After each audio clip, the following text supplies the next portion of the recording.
திருச்செந்தூரில் 17ஆம் நூற்றாண்டில் நடந்த ஒரு உண்மை சம்பவம் கேள்விப்பட்டதுண்டா? அக்காலத்தில் நமது நாட்டில் புகுந்த டச்சுக்காரர்கள் தங்கம், வைரம் போன்ற விலை உயர்ந்த பொருட்களை கொள்ளையடித்தனர். அச்சமயம் திருச்செந்தூர் கோவிலையும் அவர்கள் விட்டு வைக்கவில்லை.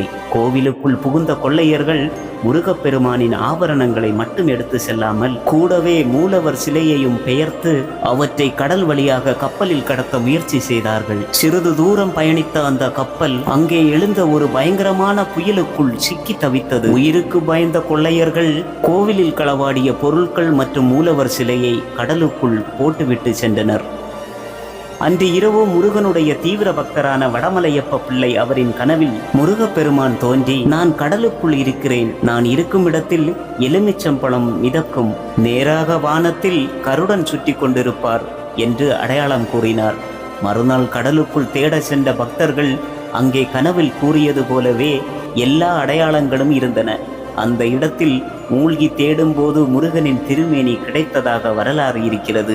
கிடைத்த அந்த சிலையை வடமலையப்பர் பிள்ளை திருச்செந்தூருக்கு கொண்டு வந்து ஒரு மண்டபத்தில் பிரதிஷ்டை செய்து வைத்தார். அந்த மண்டபம் இப்பொழுதும் வடமலையப்ப பிள்ளை மண்டபம் என்று அழைக்கப்படுகிறது.